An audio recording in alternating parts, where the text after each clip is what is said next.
Good evening. Welcome to thatchannel.com. You are inside the green room with three actors who give a damn, and tonight our guests are the producers of Slightly Used, Mr. Rob Sweet, Mr. Neil Green. Welcome to thatchannel.com. Hey, guess what? I'm back. I know last week was supposed to be my last show, but hey, what can you do?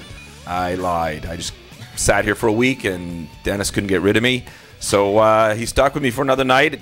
Dennis Mason and Anna Ross.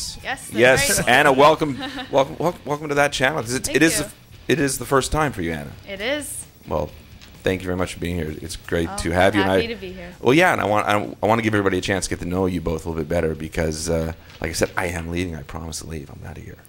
Gone. It's happening soon. That's right. There. See, I like that, Dennis. See, you're taking authority like you did when you directed me in your film. Yeah, a little bit of that. I don't know. You're a character, though. You know, you got some. You're a clinger. Clinger. I haven't been called that in a long time. Last time I've been called that would have been my days high school. You know, scoping girls at bars, but I mean, that's over. I said no. But you know, no, yay, whatever. Opposite day. Let's just move right. Well, let's see. See, that's the voice of Neil Green, who's one of the producers of Slightly Used. So I guess that's his car salesman persona that you're bringing to us tonight. We're going to come back and talk to you in a few minutes. So what we have to do while it's my last show, we have to do the roundtable segment where I want to know what I want people to get to know you both a little bit better, and I also want to know what have you been up to this week in the world of acting or producing or directing. And Dennis, I'm going to force you to go first. I'm going to give Anna a second to breathe and think about that and watch you do it. Okay, this week I've been working on a student film. It's my 5th assignment film. Doing some voiceovers and hiking around town trying to get that film developed because our scanner broke at Ryerson. So it's been a lot of riding the streetcar and walking because I had to go all the way to a private place. So yeah, mainly it's just been the slave work for the film, but. So this is a really good advertisement for Ryerson because I want to get all the film schools involved with this show. And I'm sure they will have their scanner fixed. It's just it'll be fixed soon. Yeah, a little road bump there. Yeah. So what else you got going on, Dennis? How are your classes and everything going? Classes are good. School's great. Did you get an A on that film that we made? Oh, A-. A-? I know. Yeah. There's a prof out there that's going to get their ass kicked by me. Yeah, I don't know. It's just. What did they say was wrong with it, Dennis? She was she wrote a bunch of stuff. She is a she. You can't kick her ass. I don't think. No. I don't know. She just wrote. In the review, kind of just rewrote my film, saying what I should have done differently, and I don't know. I kind of had it set up the way I wanted it to. But you got an A-. So what did everybody else get? Oh, A- was still a high grade, but. Yeah. There were a couple A's. Oh, really? Yeah. Those kids deserved A's for sure. See, those are the kids I'm going to go get after. Yeah. No.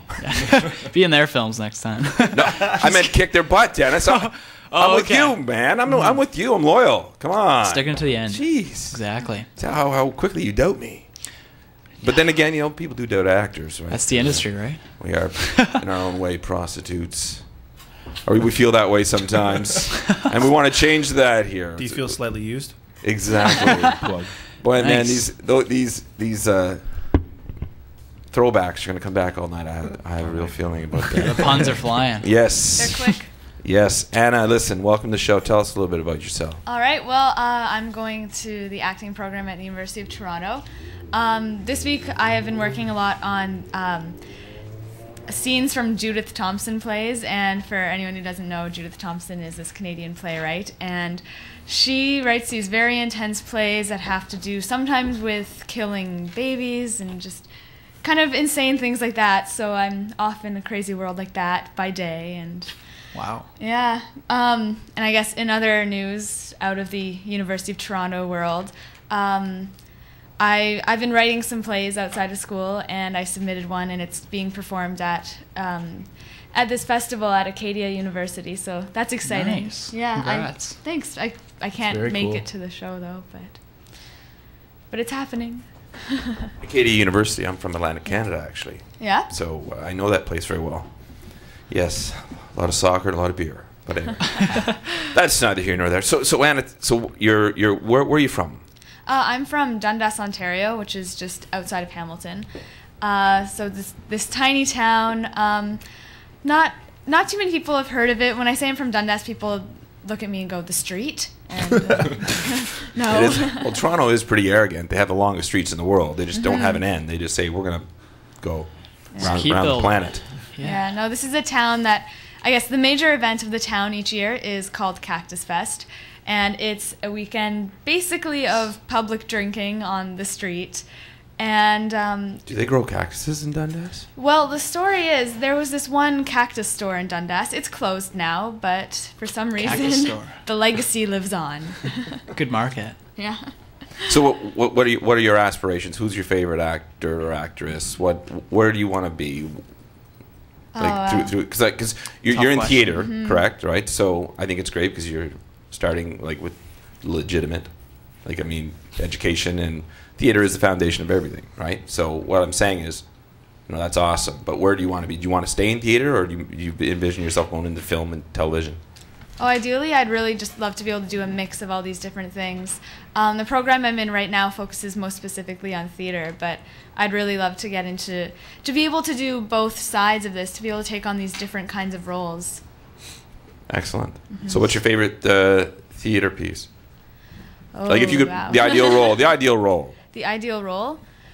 That is difficult. I probably have to think about that and get back to you guys next week on this. But well, good. See, that's a great idea. I'll do my homework. That's a great idea.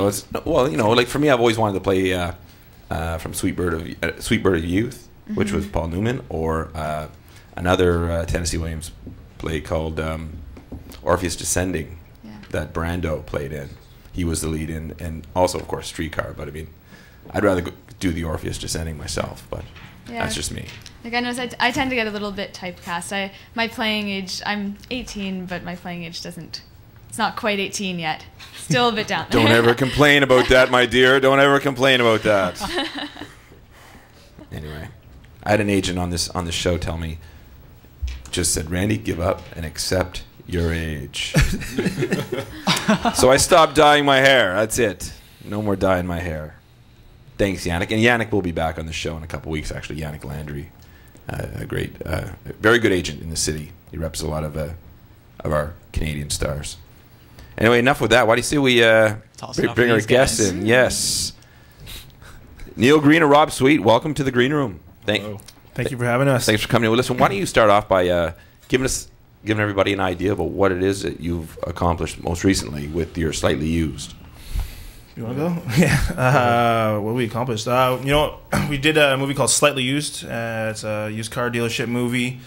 Takes place all in one day on primarily one location, the used car lot, for story purposes and also budget purposes. We shot it entirely in Thunder Bay, which is kind of a new concept. There's only been a couple of films ever shot up there. That's where we're from. And what else about it? What else can I say? We shot about 2 years ago now. We're just finishing up now, so probably about 18 months. It's taking a long time to get through, and it's something you gotta deal with when you're dealing with like these micro budget films. Like you're asking for favors and things to happen for little money, little to no money. So one of the biggest things you have to do is accept people's time, and it takes a long time to do. But we're a year overdue. Am I assuming we're talking about the editing? Everything, actually, because it's not. It's the whole process, really. There's not just editing to do in post production, as I'm sure you already know, but sound, music. You got titles, you got your credits, you got just the business side in terms of like paperwork, filling out like clearances, and that sort of thing. Oh, was it a union or non-union shoot? It was non-union. Which is cool by me, by the way. It's cool by me as well. No. In our pocketbook, because that's one of the things that we're going to want to talk about, because we find it very interesting, and I applaud anybody who gets absolutely anything done in this business, whether it's union or non-union. I think it's a chore, it's a task, it's a major undertaking for anybody. So congratulations on getting it done. I mean that's the big thing. True. Right. Thank you very much. So who wrote it? It was an assortment of us. First, there's a whole story behind Slightly Used. First, yes, let's hear it. From the beginning. Okay, what year did we shoot? What year did we shoot? 2006? 2007. So in 2006, we said, we're going to make a movie. And we came up with the concept for a movie, and we did all this location scouting in Thunder Bay for this movie called Desperate. Had the script written, and we were going to go on it. And about 3 months prior to shooting, the main building that we wrote in this whole written around this whole script, or the script was written around the building, burnt down in Thunder Bay, and you can't replace it. It's an old Gothic style bank, like very, like turn of the century, like big pillars up front. You can't replace this building. There's only one in Thunder Bay. I've only seen one in Toronto. It burns down. It's concrete. How does it burn down? First of all, so we're like, okay, so we have investors' money. We have access to equipment. We have people involved. What do we do? And it must have been Actra that did that. Yeah. And the thing is, we told ourselves a year, like 9 months before that we were going to shoot a movie on August 4th, 2007. No matter what. No matter how much money we raise. We're like, we have to make a movie on August 4th. We have to make a movie. So I had this idea that I'd been playing around with based on a really bad experience buying a car I had, and it eventually became Slightly Used, but I bought a car for $4,000. 2 weeks later, I had to put $3,000 into fixing it. 2 weeks after that, I had to put X amount more money into it in order for me to go drive to LA. This was my big step as an actor. I'm like, I'm going to LA, I'm getting a car, I'm driving down there, I'm going to go there and live my life. I don't think anybody's ever done that before. Yeah. Unheard of. Yeah, it's unheard of. That's a totally original story I should write and turn into a script. So that's the starting of Slightly Used. So I had this idea I'd been playing around with, and I had ideas for characters, and I had ideas for characters that I already kind of cast in the movie Desperate. So I had to find them roles in this new movie. So I wrote characters based around them, and then I'm like, I'm not a script writer. I've never written a script. I'm like, I have to find a script writer. So we contacted a bunch of people, and we got back to 2 people, partners, who ended up writing Slightly Used for us. And then we did some redrafts, and we had the director come on board and do some work on it. And then I had a friend of mine also from Thunder Bay actually do some notes on it as well. So it's a bunch of us. It's Jason Saunders, myself, Colin Wanko. Sorry if I pronounced your name wrong.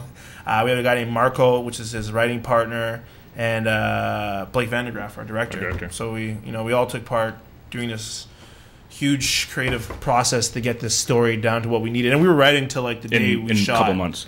Yeah, we came up with the idea and the script, and shooting came from June, and then we started shooting August, kind of thing. So, was there any point where you just thought, oh God, this is it, this building is burned down, our movie's over, or were you pretty much... I would like to say no, not for a split second did I say we're not making a movie. You know what? I think at the time we were probably panicking a little bit, but everything worked out so well that we wouldn't change a thing, I don't think. And we were doing a little bit bigger of a project before, and because of this happened, because we only had 3 months to really get things together, we had to scale things down a little bit. So really, as first-time filmmakers, it really worked in our benefit. Really? And what we have now is you're happy with it now, yeah. We're we wouldn't change a thing. And ecstatic that we have our product. We still want to make that original film. That's going to be our baby one day, hopefully. Yeah, on the horizon, eh? But can you imagine if we can find a bank? It's concrete. That is crazy. Yeah. Everything that I thought that would stop me from making a movie, it wasn't burning of the main location. Yeah, no kidding, eh? That's weird because usually I'm from Thunder Bay too. You know the what? The bank. You're from Thunder Bay? I am. Oh my God. I did not know that. I swear. That's crazy. Wow. Not previously discussed. Well done. Not really. Star acting right there. Acting. But, what was the bank? I'm not from on Victoria Avenue. Right by Fresh Air Experience. Oh, okay, yeah. Armani's nightclub. It burnt down. Right That's weird. Yeah, it burnt down. Yeah, everything but the front. The front concrete part really stayed in place, and everything else was just scorched. Toasted in there. That's too bad. Because I did a lot of shooting in Thunder Bay for just private videos and stuff like that, and honestly, it's the best place to shoot because not only do you not need you don't need a license for anything to shoot anywhere, but people will just do anything for you there. Everyone in Thunder Bay is just gung ho to make a movie. They're very supportive. Yeah, for Slightly Used, the whole community I felt came together. Mm-hmm. We got everyone. We had people come out and bring us lunch for our cast and crew, and wow. Just come out and just watch what we were doing, and yeah, exactly. Do things for honorariums. We'd give them tokens amount, but that was not even close to what they're worth. But the community totally helped out. We had the Confederation College helping us. There's 2 guys there. I don't know if you know them, Eric Weller and Dennis Austin, who really helped us put the project together. Especially having their support was huge. Especially that's awesome. It was really good to have their support, and like I said, the whole community came together. Just random people just come by. It's not like Toronto where there's movies on every street. Where you're driving your car get out of the way. Is there another goddamn movie there, you know? Yeah, people are more like, oh, look, a movie. Yeah, in front of the bay, they stop, they like come over and like, oh, I just want to shake your hand. We ended up finding like Blake, some our random director. people. Yeah, we from had a Hollywood? news article actually. Saffron. Oh, no, it was both of them. Yeah. Was it Saffron too? Maybe, I don't know. I don't know. Okay, we had Blake Vandegraff or Saffron. I'm not sure. I'm telling the story for both of them because I'm not sure which one it happened to. One of them already had a relative there, and one of them found out through the paper. So they were reading the paper. That was Blake Vandegraff because it was a fan. They're reading the paper, an article about Slightly Used, and they read that Blake Vandegraff, and some guy in Thunder Bay is like, I'm a Vandegraff. I'm a Vandegraff. So he came over into the set, introduced himself, and they ended up being related. Like they had like they're like second cousins, like the same aunt or something. I don't know. It's crazy. That happens to hockey players all the time when they travel. They find out they have relatives. Yeah. You know, usually they're kids, but And they want tickets. there's a small price to pay in the end. That's all I have to give you if you're my son. But you know, it sounds like to me that this is the important thing was the deadline. You know what? It's the very first thing I read. A really cool book. It started. What is it called now? It's written by the Polish brothers. They do directing and writing. They just did the Astronaut Farmer. That's what they did. Mark Polish is one of the brothers, and I read this book, and they've been trying to get a movie for 3 years. Done, and then they couldn't. They always try to get. You're always trying to obtain something. Like if you set your goal, say for $1 million, you're always trying to get to that goal before you can make the movie. Whereas if you set something that's like a deadline, more solid, like okay, this date I'm setting this movie, and that's what they did. And I was like, you know what, that's what we gotta do. And this is like in 2006 when we first started. I was like, let's just set a day, no matter what happens, no matter how much money we raise, how much people we have, we're shooting a movie. Mm-hmm. Hopefully, it's the same movie we planned on shooting the whole time. Yeah, it didn't happen that way, but yeah, we set a date, and that was the most important factor by far, because nothing would have came together without that day, gluing it together. And we could have just given up, like when that burnt down. Exactly, when that burnt down, you have no day in mind. Gotta... Okay, we didn't have anything solidified. We'll push it back. And I'm sure most people, and you'll hear tons in the film, it's set back. We're just pushed off, and it happens, and it's part of the business. Things get pushed back indefinitely all the time. I've been attached to projects that still never happened. Like when I first moved to Toronto 6 years ago, and it's unfortunate, but it's just things happen. I can attest to that. My first script is over 10 years old now. There you go. Wow. And weren't you close? Were you close to making it at some point? Well, have you ever been close to making it? Getting there, fell through? dealing with directors and whatnot, and so basically, so there's a lesson out there for everybody.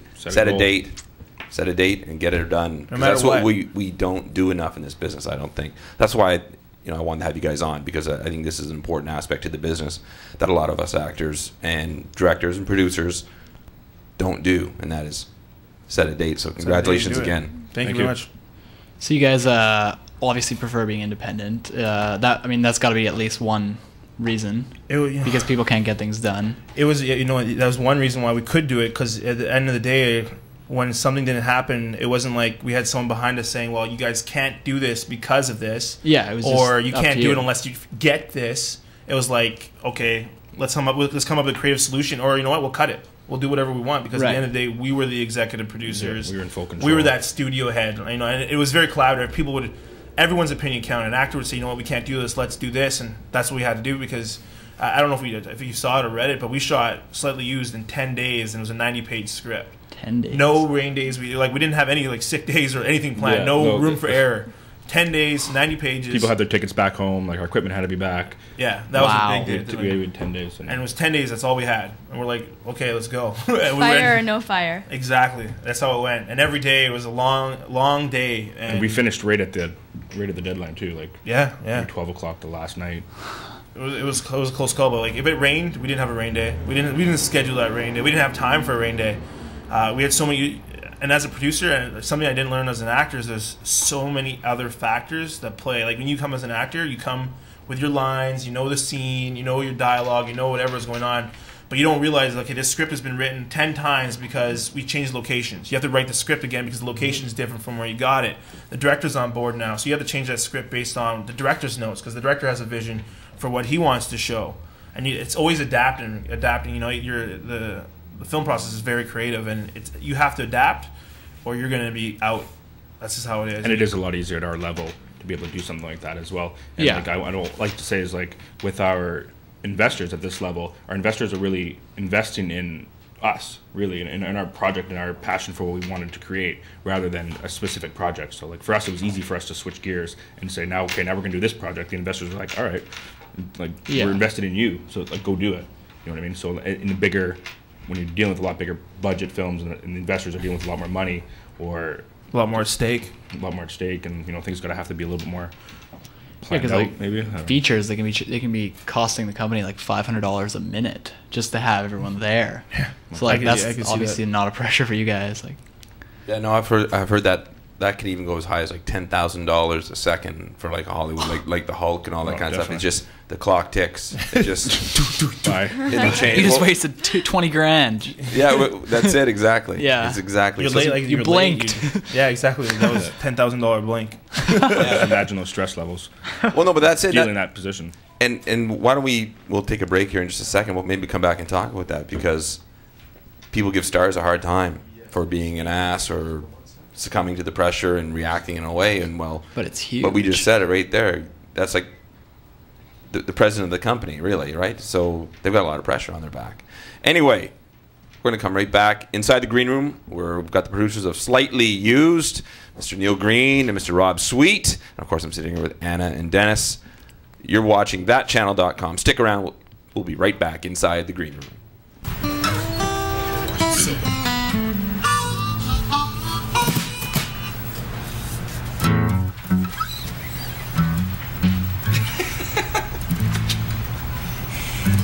All right, so this song is from the record. It's called Walk Me Back to Rosie. 1,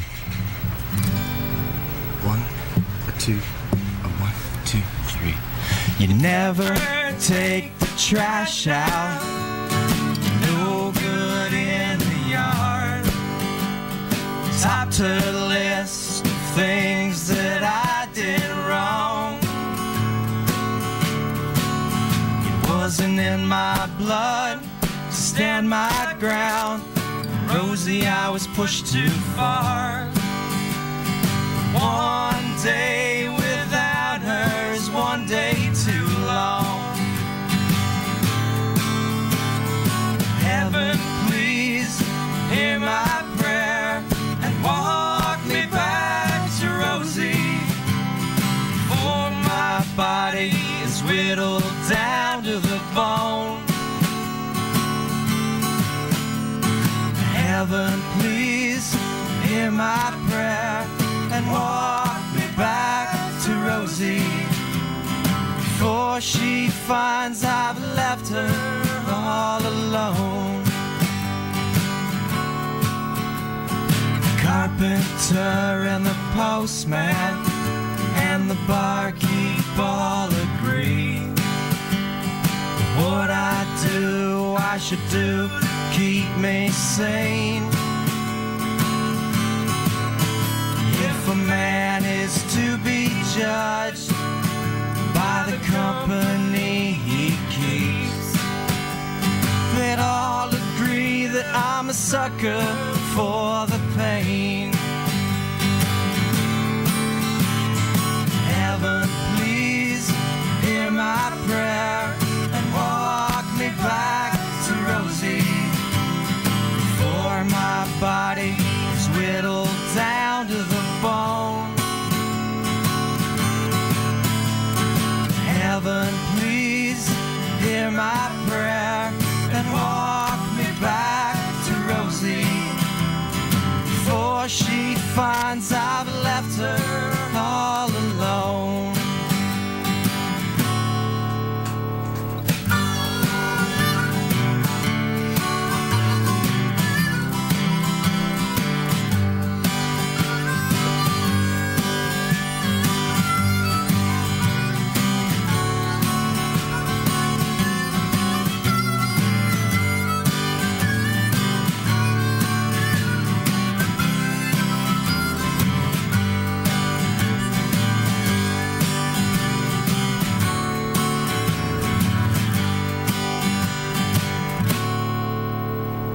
I shuffled off this morning, half past the break of dawn.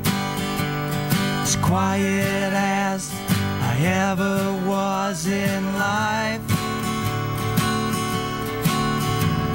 I claim not to be perfect. Now that I have gone, on mankind and nature's greatest crime. So heaven, please hear my prayer and walk me back to Rosie, for my body is whittled down to the bone. Heaven, please hear my prayer and walk me back to Rosie, for she finds I've left her all alone. For she finds I've left her all alone.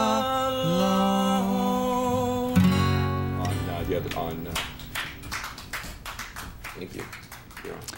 Greetings, audience. Welcome back to thatchannel.com. We're here inside the green room with Rob Sweet and Neil Green, just talking about the independent film world. I'd like to ask a little bit more about Rob, because we've been talking about mainly with Neil. I was just wondering, how did you make the transfer or the switch from the business world to the independent film world? Well, really, Neil came to me, back in 2006. Really wanted to come back. His dream was to come back. Always really was to come back home and make a movie. Where he's from, that'd be a great experience. And Neil asked me if I could help him out. Just start out, just help him out. Put a few things together, like get investors, that sort of thing. And of course, I'm like, that sounds fun. I'll help you out. Yeah. That's really where it started out. And then I got really involved in the process, and I just really started to enjoy it. And I was working, in a corporate world, essentially. And really, we shot the film, and then I went back to work. I went back to work for about a week, and every day I was just calling Neil. I'm like, what am I doing? I'm kind of sitting. I kept thinking about the movie. I'm like, okay, well, what can I do now, in order to make this happen, to give it the best shot that it's really gonna have to get out there, getting distribution. I don't think it was a week. That sort of thing. No, maybe 4 That's like maybe 2 days maybe 4 days. after we finished shooting. I'm just calling him. I'm like, oh man, I'm sitting there. Quit. I'm like, don't do that. I'd sit in my office and I was like on Facebook, or just I was hiding under my desk or something. I didn't want to be there, and I was like, and I loved my job before that. I was, I had a really great job, and I just for about a week it was about a week I was battling with it with Neil kind of thing, and I'm like I can't do this. I'm like, and I just quit. I'm like, hey, I gotta jump to this. And I even tried to deter him. I was like, well, maybe think about it. Well, basically you said, come on, Rob, who's going to buy the beer? Right? Somebody's got to have a job. Somebody on the crew, anybody. Well, the problem was that I was in Thunder Bay and Neil was in Toronto. So, and for us to really when we're together, we're super productive. But when away like that kind of thing, I'm not down in Toronto, where necessarily in Canada, if you're not in Toronto or Vancouver, you're not really anywhere. So It's true. I should be on a bumper sticker. really, I had to get down here, and I just made the decision. And a lot of people were like, "Rob, you're an idiot. What are you doing?" But I'm like, my boss specifically, he's like, "I think you're an idiot, but you got balls, and follow your whatever you think's gonna work out. But you can always go back." But they were gonna put you out in buttfuck nowhere too. They were gonna throw you out.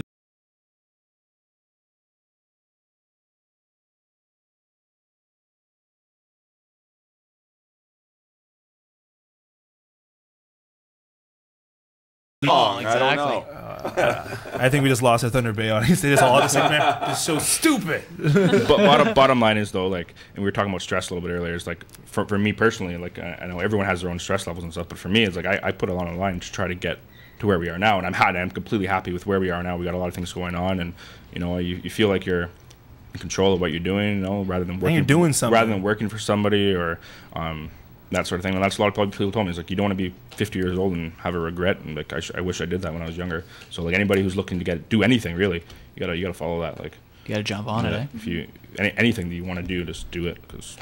So what were you doing before this? What kind of place were you working at? Just a desk job, kind of. Corporate banking. Oh, okay, yeah.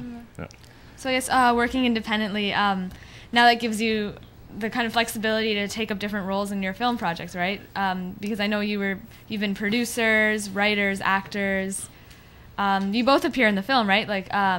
Neil, you're in one of the lead roles as Bryce, and I think Rob, you appear, don't you? You're I am a male customer. Yes. male customer. I read online somewhere that are you the customer that has this encounter with a very interesting mechanic? No, that's not you. It's it have to be Helen, the old lady. Maybe. Whoa, he looks a lot different than the old lady. I'm not too sure. I was wearing a wig. I don't know.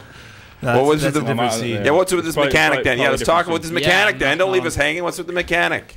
I saw his intelligent looking. Joe the mechanic is actually, I don't even know where. He's a scumbag. I don't know what I based it on. Like, I don't know. Maybe I even came up with that one. Maybe it was Colin came up with that. I don't even know. Joe the mechanic actually in the story is. Okay, well, what is the story? Because we haven't talked about that. What's the through line of the story? Today, you said one day on Can I answer that? a used car lot. I could answer it, but it's, Not professional. I'll let the Hugh over there answer that. Yeah, one day on a car lot. The story of the slightly used. Okay, so like I said, so it's really it's a romantic comedy dealing with passion and drama, and just people passing gas during the day.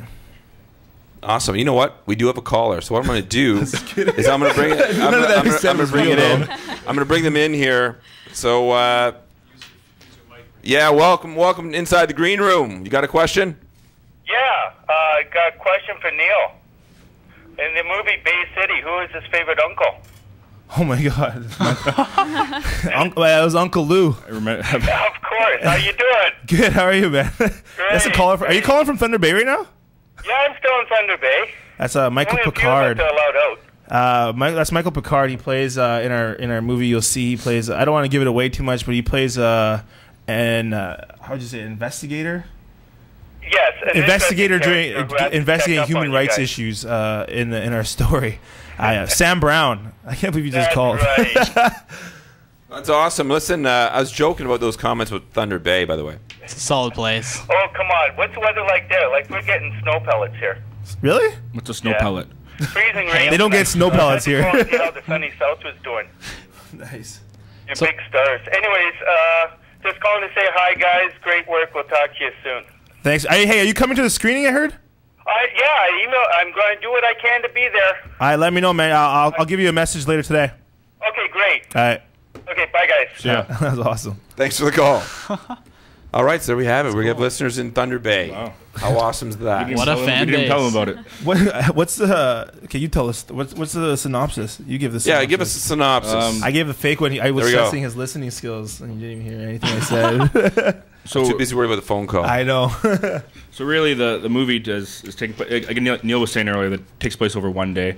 It follows 4 or 5 different salesmen throughout the day with all the other employees at work, like the boss, Ross the boss Rogers, the mechanic, the secretary, and there's a lot of stereotypical type roles within the film. So like Neil's we play ability to get certain kinds of girls to buy cars. certain types of girls. Oh god! So we really play off a lot of stereotypes and stuff within the film, and really what's going on? There's a competition going on, and it's throughout the film, and it's for like the hot gun of the month, so like employee of the month type deal. So Who can sell the most cars by the end of the month, kind of thing, and we're all trying to fight for that. It's the last day of the last month, so the day whoever gets the end of that day, and we're all really close, and we're all trying to get that thing, and we're due. I guess if we had another tagline besides "busting balls is what we do," it would be "by any means necessary." Is that it? Is that how you say it? Yes, that's I great. concur. That's when I watched the trailers. That's exactly By any what I means got necessary. that feeling that it was by. Did you watch the bloopers? No, I watched your It's all tour over. of the set though. Yeah, you watched the And I tour. watched the You gotta watch the the trailers. bloopers. The bloopers that you guys was do. one of the coolest things about our film too. Is our set. Our And location, our location was donated by like a real used car dealership in Thunder Bay, and they had like an extra trailer that was there that we were able to convert into an office, and plus we have like a full used car lot at our disposal. Let's give a shout out to this car dealership. Who are they? Lakehead Motors, Thunder Bay. No Sweet. way. If you're in Thunder Bay and you're Thank looking for you. a car, oh, you gotta see Anna Seabrook. Go Sienna. I hope she's still there. Anna Seabrook, yeah. Actually, I sold the car while I was on set. Like someone thought mistaking me for. They So came true. into our dealership because it looks like you come in. And they went to the trailer and they saw us there, so they thought it was a dealership. And when you walk in, there's all the desks It's a there. true We're all story. sitting there on set at the desk, and the girl came up and I showed her around until the girl came over and she ended up buying a car. Nice. awesome. Do you get your Multi-talented. commission? No, I didn't. But I got use of the set, so we're good. Nah, fair. Yeah. Fair enough. Fair enough. It's a pretty good trade. Yeah, it was, like I said, community effort. Well, that's awesome, though, that you guys can do that and you chose to go home to do that. I suppose. It's kind of our mandate for our company now is Yeah. even though we're based out of Thunder Bay, our production office is in Thunder Bay, but obviously if we're trying to get work done and bring it to Thunder Bay, we can't be in Thunder Bay doing that. So we're always out in our post-production for Slightly Used was happening in Toronto. So we come out, partially in Toronto. Half of it was done in Thunder Bay. Part of it was done in Damien Thunder Bay. Gilbert. Yep, good shout out there. Damien Gilbert, good guy. So we did both of those things. I heard there was actually some sort of delay that happened on a trip from Toronto to Thunder Bay. Yeah, that was a pretty shitty thing. Like I said, 10 days, no room for error, and of course, what happens on the first day? A big error.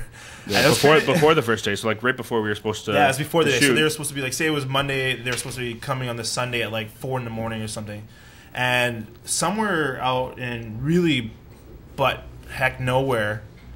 I don't know what happened, but the bus driver got up and quit in the middle of nowhere, stranded. She's like, you know what? She was stressed about something. And she's like, I'm done this job. I fucking quit. She got off the bus and left. Were you just in the middle of nowhere? I wasn't. We were there. It was the actors. It was the actors coming down with our. All of our actors and some of our crew were coming down. And we got a phone call saying we're not making it. We're stranded and we have no idea when we're getting back. And they parked. It was a Greyhound. They parked the bus and the girl got out and left, and no one came till I don't even know. It was hours. Yeah, the next day until the next shift started, kind of thing. So your cast was on the side of a road in a Greyhound. Yeah, wherever they were stuck. I don't know where they were stuck. I don't know where she parked. What was it over about? People kept asking her something. She just got stressed. I don't know what it was. Insane. But either way, they got there maybe 4 hours before we went to shoot or something ridiculous. And yeah, we know. There's so many things that went wrong, no but so many things that went right. None of the cast met each other. We casted really good people, and we got a really good director, and we all came together on the day of the shoot, and we just started doing our thing. We had no time for rehearsals, nothing. It's great. We didn't even do a read through. No, I think we did one read through right before the night. The day, one read through. Well, let me ask you about your casting process. Was that something that you were there union actors involved with this at all? Or because I know it was a non-union shoot. It was a non-union shoot, yeah. But are you guys the type to say if a union actor comes on your set and says, I don't care, I want to audition for this role, would you care? Totally 100% take it, person. Of course. I have nothing to do with the union, and neither does the production company. It's not like we have an arrangement with the actor to say, don't take any non-union people. It's up to the actor to decide what they want to do. And I have worked on films with people, and it's a decision an actor has to make. It's, do I do nothing and I wait for that one in every X amount of things for a union job to come by, or do I keep my acting chops up and I continue to work on student projects, independent projects, features, shorts that maybe not be unionized, or they don't have an agreement through the school. Well, see and that's the quagmire that we're in, right? Because if you want to keep your chops sharp, you need to work, you need to exercise them, right? And then if you flip on the other side, well, if you're part of the union, obviously they strongly discourage anything that you do outside of that. And so it's kind of a bit of a quagmire, because how do you win the roles if you're not sharp? If you don't have a resume, it's really something that actors are, especially now, are going through that. What do I do? Yeah, well, what do I do? And I think you're seeing more and more of them now doing what you guys are doing. Well, and the side is you have. I know, I understand why the union rules are there, and I understand why non-union movies can't always do union because that's what we've done, and I understand the reasons, and I think even other unions have agreements where they can work on non-union projects. I'm not sure, maybe SAG or the one in BC. I'm not sure what that one's called. Oh, the UBCP or something. They got their own union and equity, and I think there needs to be some way where there's a middle ground. Okay, so I'm shooting this no budget film, and an actor agrees to do it for no dollars. As long as you abide by the other rule, because that's really the main thing is it's money. It's not like I want my lunch break every 6 hours or every 8 hours. It has nothing to do with that. It has to, at the end of the day, it comes down to money, and there needs to be some middle ground in order, because you're not going to get. You want to be a director or whatever you want to do, and you want to get quality acting, and not to say non-union actors are not quality, because I'm non-union and I hope I'm quality, but you want to be able to search the pool. And you need to be able to have access to those people. But how? And I know you're through the school, so your school probably is in agreement. But for instance, not every filmmaker can afford to go to school, but they want to be a filmmaker. You shouldn't have to go to school to be a filmmaker. I never went to school for filmmaking. He never went to school for filmmaking. We have 2 features. We have a short. We just went and did it. But there has to be some sort of middle ground between both of them. And I understand the rules for union, and I understand why and it comes down to money. And if money won't play, there needs to be some sort of thing they can make an adjustment for. And right now, I think it's too black or white. It's too divided. There needs to be a middle ground, some sort of gray matter there. No, I agree. I agree totally, and I think that's what, again, you guys are going to be facing as you move along, because we're getting hit hard right now. Where I am a part of a film group that we do a film every month. It's a short film. That's really cool, man. I saw that website, man. That's really cool concept. That's what you need to be doing. Oh, thanks, man. That's a really cool concept. And again, we don't hide it, but we don't prance it down the street or anything. I suppose I'm kind of doing that right now. But we don't prance it down the street. Listen, viewers. Yeah, but the whole point is, though, is I like to think that all of us are better actors for doing this. From it. Exactly, because we learn all areas of the process. Exactly. And so it's kind of like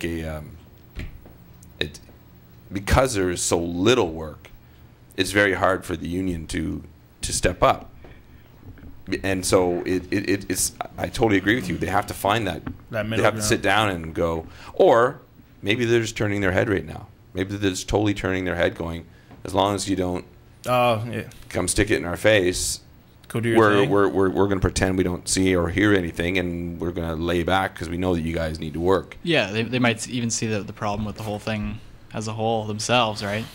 Yeah, there just needs to be I think there needs to be an adjustment. Like you said, a middle ground. A middle ground would be nice, where you are able. Like, I understand the need for rules and the money and all that stuff, but you're not going to get anything done unless you grow these new filmmakers, and you can't grow these new filmmakers unless they have experience. It's got that catch-22. You can't make a movie unless you have money, and you can't get money unless you have a production slate, or a resume, essentially. You can't have.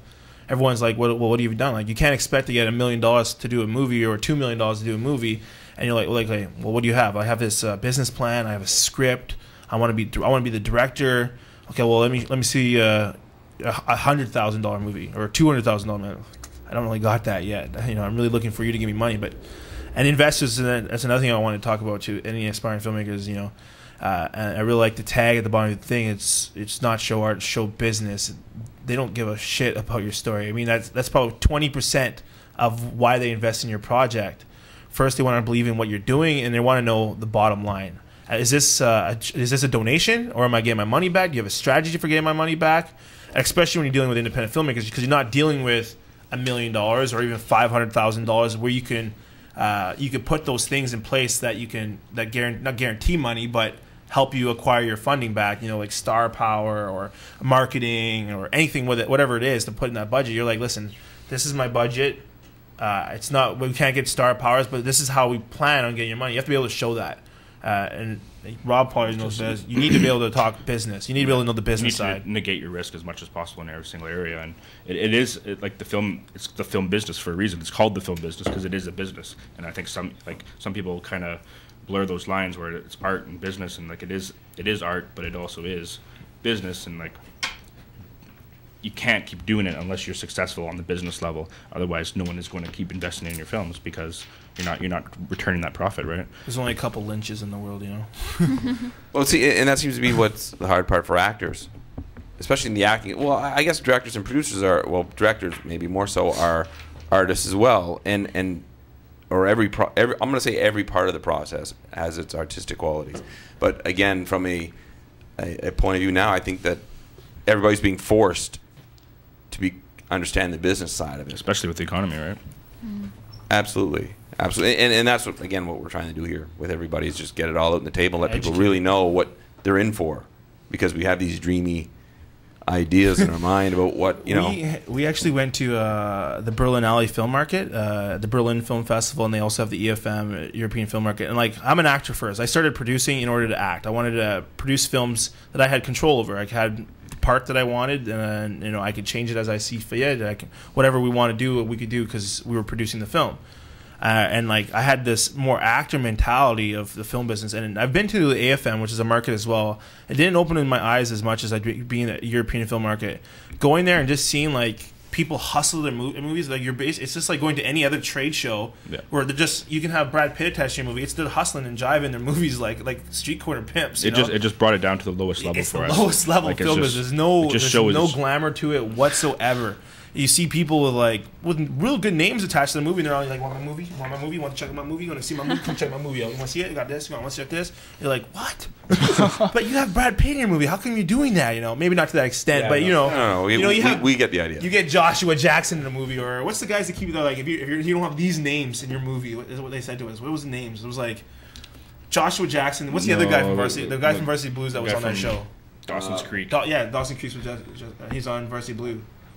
You don't have him or Calvin. Oh man, I suck at these names now. Yeah, no, but you don't have these names. If you have them, it's good, or if you don't, forget it. Yeah, you know, if you want to be in that, not even B. I don't know what the definition of B movie is, but you know, it's not that A-list celebrity movie, but it's that might have Made for TV or made for straight to TV, video. Straight to DVD. You know, I go to festivals or whatnot, or little art housey or whatever it is. It goes to that star power. It was again. just business, man. Like it was like you see them, they don't care. But we made all these packages up, and we were really fortunate. You know what?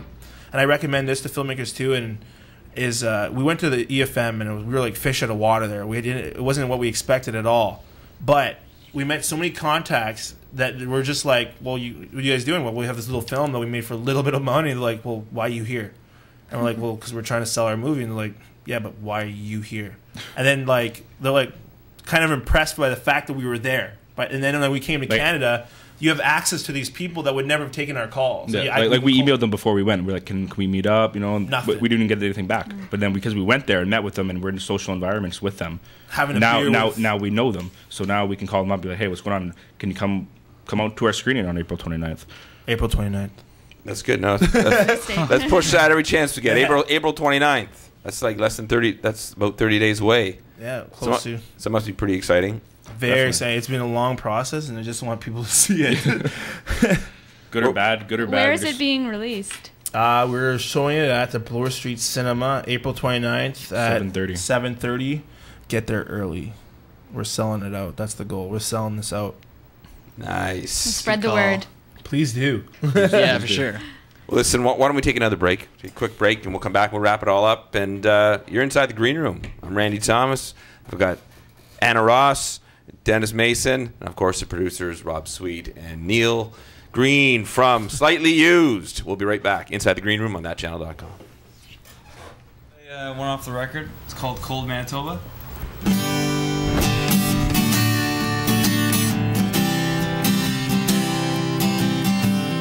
Cold Manitoba, look what you've done to the sky, to the sky, to the sky, to the sky.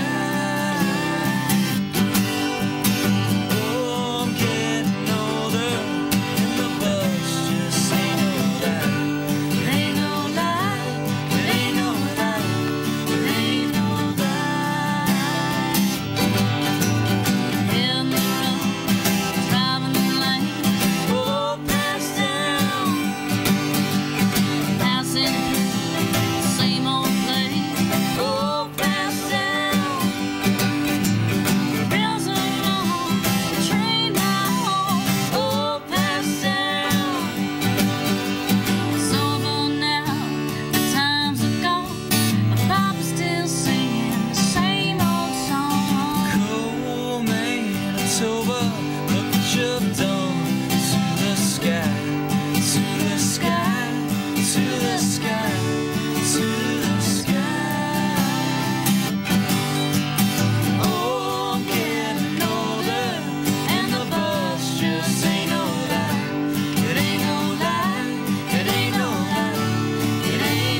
you've done to the sky, to the sky, to the sky, to the sky.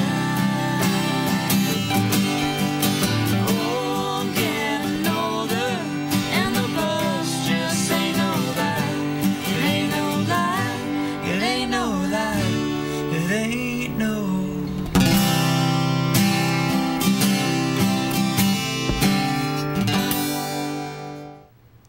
Hi, you're back here with us.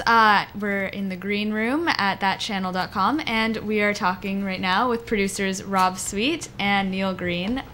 I was actually, just before the break, we were talking a little bit about this divide between these sorts of film projects. Right now, you're working primarily on independent films, and I know that you have actually dipped your feet in some A-list movies. I was wondering what that experience might have been like compared to what you're working on now, where you have more freedom in what your choices are. And the dip my feet was like to get my little toe in, in industry, and my experience with it, it was really cool to be in that situation, and I started doing that when I first came to Toronto. So like to hit that's when you got that real glamour kind of, you're like, oh my god, it's the film business, I'm in it, trying to do this thing, and you audition, and then like actually the two things I actually went on, I went as an extra, and then one of them they actually like, hey, well, we like your look, can you do this? I was like, yep. I could do that. I was like, yes, the start of my career. This is how I'm noticed, and it was a really cool experience. And it was really fun to see. But you do your thing, and they don't notice you, and you're gone. And what movie was it? I did two. One was Honey, and the other one was My Baby's Daddy. And both the same thing happened. And then like on Honey, they gave me they were like, I came in as an extra, and they gave me a scene, and I actually ended up staying for a 5-day shoot, and I brought my whole family to the theater, and this in my jacket. You can see this. I was like, that was me.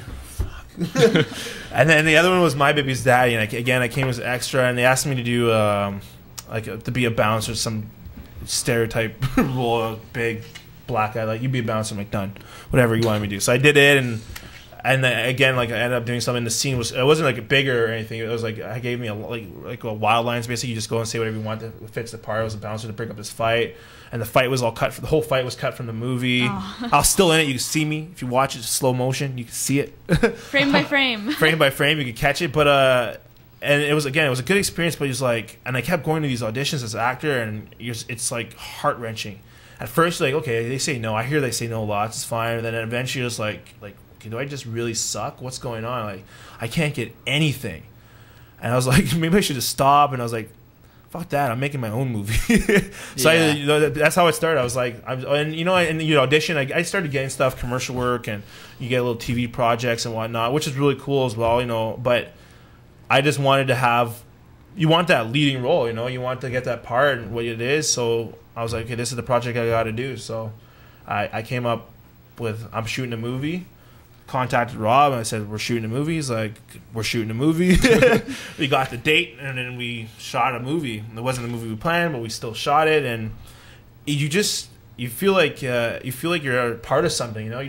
That's the big difference. You feel like you're part of something. When you worked on those other ones, they walk by you, and you're not really there. You're just there to do your thing. And Good craft service, though. On those ones, I didn't experience the craft service. Later, like on, I was like, when you're shy and you first started, I was just like, let's have one of these. Now I'm just like, I just know where to go. I'm like, where's the craft service table? I have a buffet. People are like, you're not supposed to eat here. I'm like, yeah, right. Tell me that again. Don't you say I'm eating? So yeah, that's the big difference. You just feel like you're part of something. Whether it's kind of a cliche, but you feel like you're part of something special. It's something that maybe can go on. This could be our Clerks. This could be our Napoleon Dynamite. This could be whatever, and that memory and those stories that you have from set, like a bus getting thing and 10 days shoot. Especially because so many people came together to make this film. Like, we brought a lot of people down, for a little small movie. How did you get your director? Because I know your director. I'll let you pronounce his name. Blake Van de Graaf, amazing guy. And he had that film in the film festivals. He had Sidekick. Yeah, it's really cool movie. Very cool movie, and they had like a nil budget, and they got some really cool things. They had Daniel Baldwin on it, and they ended up winning tons of festivals. Well, that's it. So that says a lot for what you guys have put together, because you got an award-winning director on board with you. Which, yeah, definitely. Was that your goal? Did you know him before? You know what? It was part of the change. Like, we had another director attached to Desperate. We gave him Slightly Used, and he was like, it was just too different for him. He was like, and he was in the middle of a move. It was like, listen, I was coming back for Desperate to do this. He was moving to LA. Actually, we went down in the car together, and then he stayed and got married. But anyway, different story. That car about Slightly Used, but he was supposed to come back to do this movie Desperate that we had. When we started changing projects, we let him know, and he was kind of iffy about it because he was in the middle of this big move, and it didn't work out. I actually did another project with him. He's a really good guy as well, but we got, by some miracle chance, we got Blake Vandegraff. I'd actually saw a Sidekick, and just as a nod to the filmmakers, I wrote them in emails. It's like, hey, I wrote the director, Michael Sparega, another really good guy who's doing really big things now. I just said, listen, congratulations on your movie. I'm trying to make, this is like August 15th, before we made the date to shoot our movie. I was like, I'm trying to make our movie now. It would be cool if you could just give us any pointers or tips. And he sent us actually a whole email full of tips. He's like, here's my tips, do this. He was bitter in some areas and really happy in others, and he was giving us really good advice. It's helpful, really helpful. 9 months later, and we're looking for a new director, I was like, wow, I saw this really cool movie, Sidekick, and I talked to the producer once. I don't know. I sent him an email. I said, see if he was interested. He read the script. And he came back with 5 pages of stylistic notes and director's notes. And we've given to 2 other people. We had 2 other people in mind that were cool too, that have also done actually bigger movies. I won't mention them, but it really matched what we were looking for as well. So we're like, hey, we're gonna get, you can if you like. You mention whoever you want on the show. No, I just don't want to. Held them.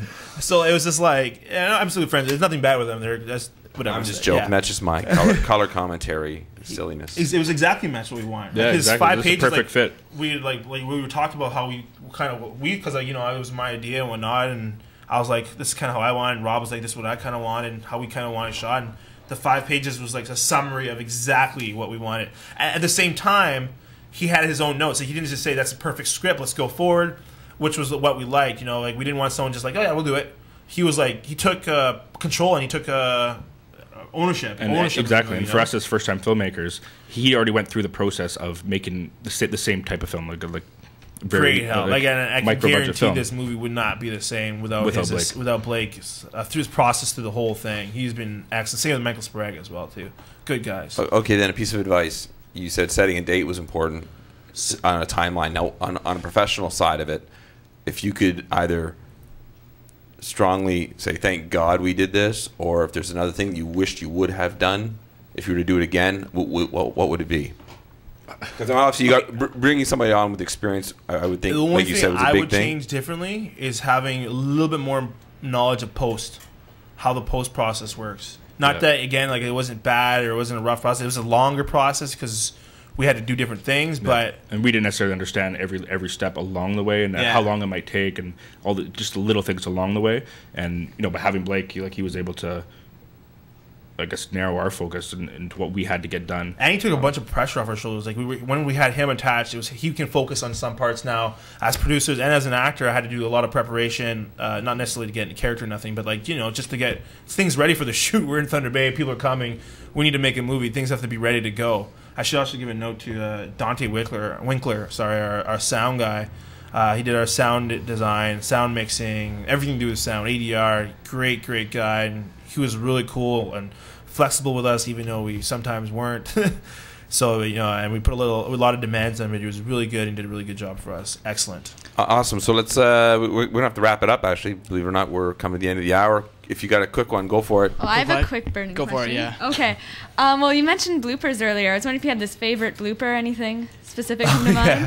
I got 2 favorite bloopers. If everyone wants to go to the website, you go to www.fusionfilmsinc.com. Just click on Slightly Used. And trailers. You can see trailers, and you can go to the bloopers, and there's a bunch of them in there as one stage of the bloopers. But the 2 of my favorites is the one right off the top with the kid that played Justin, Mike Harvey, who said, you got to watch it. And there's another one with my mom. My mom has a cameo in this movie, and she's hilarious. Especially if you know her, she's never swears, and we get her to swear in this thing, and it's awesome. If you go watch that right now, you'll be 100.